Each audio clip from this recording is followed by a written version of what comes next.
மல்லி சீரியலில் அடுத்து என்ன நடக்கலாம் அப்படின்னா, மல்லி வீட்டுக்கு வந்ததுக்கு அப்புறமா ஒரு மாதிரி இருக்காங்க. மல்லி வந்த உடனே அண்ணன் பொண்ணி, மல்லி நில்லு புள்ள, எங்கே போயிட்டு வர? காலையிலே என்கிட்ட ஸ்கூலுக்கு போகிறேன், பேரண்ட்ஸ் மீட்டிங் இருக்குன்னு சொல்லிட்டு போனேன். ஆனால் இது வரைக்கும் நீ ஸ்கூலுக்கும் போகலையா?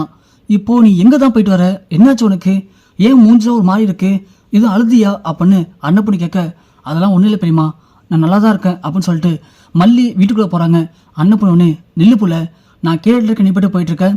விஜய் தம்பி இப்போ தான் சொன்னிச்சு, 2 நாளாக விஜய் தம்பி நீ சரியாக பேசுறது இல்லையா? வெண்பாட்டோட சரியாக பேசுறது இல்லையாமே, என்னாச்சு உனக்கு? அதெல்லாம் ஒன்றும் இல்லை பெரியம்மா, நான் எல்லாத்தையும் நல்லா தான் பேசிகிட்டு இருக்கேன்.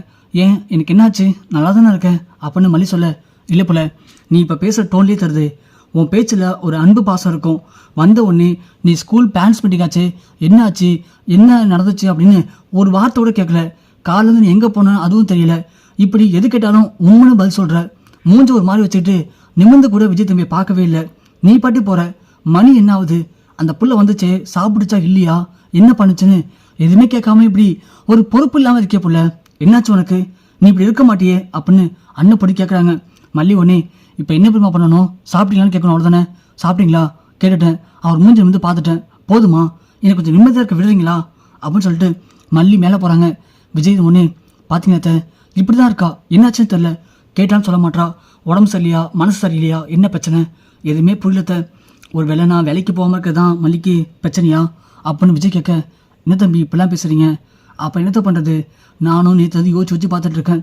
மல்லி ஏன் கோவப்படுறா, எதுக்கு கோவப்படுறா, என்ன பிரச்சனையாக இருக்கும், என்ன காரணமாக இருக்குன்னு யோசிச்சு என் தலையெல்லாம் வலிக்குதத்த எனக்கு அப்படின்னு விஜய் சொல்ல, இங்கே பாருங்க தம்பி, நீங்கள் எதுக்கு ஃபீல் பண்ணாதீங்க, நான் பேசிக்கிறேன் அப்படின்னு சொல்லிட்டு அண்ணன் பண்ணி மேலே போகிறாங்க. பார்த்தா மல்லி அழுதுட்ருக்காங்க. அண்ணன் பண்ணி போயிட்டு, ஏன் புள்ள என்னச்சு புள்ள, ஏன் இப்படி அழுதுட்ருக்க, என்ன பிரச்சனை சொல்லு புள்ள அப்படின்னு கேட்க, மல்லி எதுவுமே சொல்லாமல் இருக்காங்க. உடனே அண்ணன் பண்ணி, இங்கே பாரு புள்ள, நீ மட்டும் இப்போ சொல்லலை, அப்புறம் நான் இனி வந்து வீட்டில் இருக்க மாட்டேன், நான் விஜய் தம்பி வெண்பா 3 பேர் கிளம்பி எங்கேயாவது போயிடுவோம், சொல்லு புள்ள அப்படின்னு சொல்ல, மல்லி ஒன்று, என்ன புரியுமா, ஏன் இப்படி பண்ணுறீங்க? இருக்க போது 2 நாளோ 3 நாளோ, அது வரைக்கும் கொஞ்சம் நிம்மதியாக கொடுங்களேன், ஏன் அப்படி கஷ்டப்படுத்துறீங்க அப்படின்னு வார்த்தையை விட்டுறாங்க. என்ன பண்ண சொன்னேன்? இருக்க போது 2 நாளோ 3 நாளோ வா, என்ன பண்ண சொல்கிற அப்படின்னு சொல்ல, அதெல்லாம் ஒன்றும் இல்லை பெரியமா அப்படின்னு சொல்கிறாங்க. சரி, அது என்ன ஃபைல் இது அங்கே இருக்குது அப்படின்னு அண்ணன் பண்ணி எடுக்க போகும்போது மல்லி ஒன்று, பெரியமா அதை எடுக்காதீங்க பெரியமா அப்படின்னு டக்குன்னு பிடிக்கிறாங்க. பிடிச்சதும் அண்ணன் பண்ணி ஒன்று, ஏன் புள்ள அந்த ஃபைல் எடுத்தால் என்ன பிரச்சனை, சொல்லு புள்ள அப்படின்னு சொல்ல, ஒன்றும் பெரியமா அது ஒரு முக்கியமான ஃபைல், என்ன ஃபைல் அதை கூட பார்க்கலாம் அப்படின்னு அண்ணன் பண்ணி எடுக்க போகும். மல்லி விட மாட்டாங்க. அண்ணன் பண்ணி டக்குன்னு பிடிங்கிறாங்க. பிடிங்கி பார்த்தா டிவோர்ஸ் நோட்டீஸாக இருக்குது.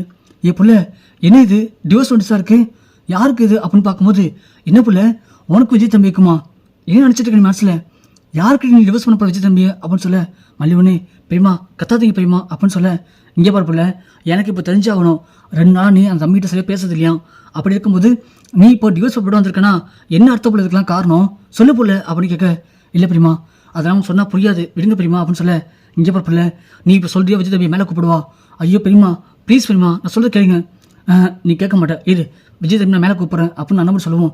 ஐயோ பெரியமா நான் உண்மையை சொல்லிடுறேன் பெரியமா அப்படின்னு சொல்லிட்டு மல்லி அந்த ராஜை ஃபோன் பண்ணி வீட்டுக்கு கூப்பிட்டு இது மாதிரி நீ விஜய் தம்பி விட்டு பிரிஞ்சு போகலாம் அப்படின்னா விஜய் வெண்பா 2 பேரும் பிரிச்சிருவேன், விஜயை பிரித்து ஜெயிலில் போட்டுருவேன், வெண்பா பிரித்து கதிரசை ஒப்படைச்சிருவேன் அப்படின்னு ராஜி மிரட்டின எல்லாத்தையும் மல்லி சொல்கிறாங்க. அதை கேட்கவும் இங்கே அண்ணன் பொண்ணி சம்மதிச்சு வராங்க.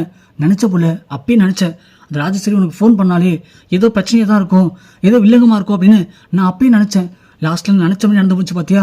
ஏன் புள்ள அவள் தான் அப்படி சொன்னானா, நீ உடனே எல்லாத்தையும் கேட்கணுமா? ஏன் உனக்கு வாய் இல்லை? அவள்கிட்ட நீ உன்னால் முடிஞ்சதை பார்த்துன்னு சொல்லிட்டு வர வேண்டியது தானே? என்ன பண்ணுமா சொல்கிறீங்க, என்ன சொல்கிறீங்க? அவன் என்கிட்ட ஒரு வீடியோ காட்டினான். அந்த வீடியோவில் கதிரேசன் சொன்ன மாதிரியே அங்கே வந்து டீல் பேசியிருக்கான்.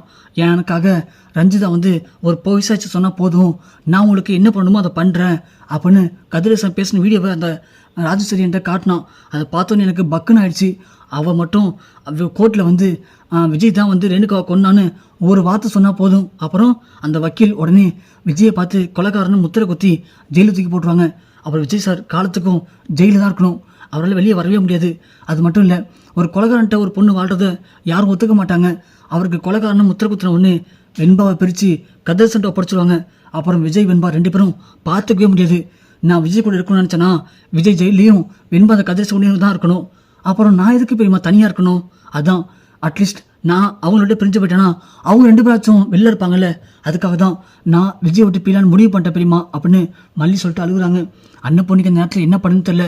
என்ன போல இப்படி சொல்கிற, ஏன் இதை விட்ட ஒரு வழியே இல்லையா? இல்லை பெரியமா வேறு வழியே இல்லைன்னு தெரிஞ்சதுக்கப்புறம் தான் அந்த ராஜேஸ்வரி சொன்னதுக்கு நான் ஒத்துக்கிட்டேன். அதனால தான் ராஜேஸ்வரியை பார்க்க வீட்டுக்கு போனேன். காலைல போயிட்டு அந்த ராஜேஸ்வரி சொன்ன மாதிரி டிவோர்ஸ் பேப்பரில் கையெழுத்து போட்டு கொடுத்துட்டு நான் ஒரு காப்பி எடுத்து வந்திருக்கேன். வேறு என்ன பண்ண முடியும் சொல்லுங்க பெரியம்மா.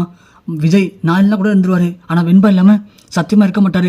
அப்படியாப்பட்ட தாய் குழந்தை பாசத்தை நான் பிரிக்க விரும்பல பெரியம்மா. அதனால தான் நான் இந்த முடிவு எடுத்திருக்கேன் அப்படின்னு மல்லி சொல்லிட்டு அழுகுறாங்க. மல்லி அழுகிறத பார்த்து மல்லி நிலைமையை பார்த்து என்ன பண்ண தெரியாமல் மல்லி அப்படியே கட்டி பிடிச்சி கண் கலங்கி நிற்கிறாங்க நம்ம அன்னபூர்ணி.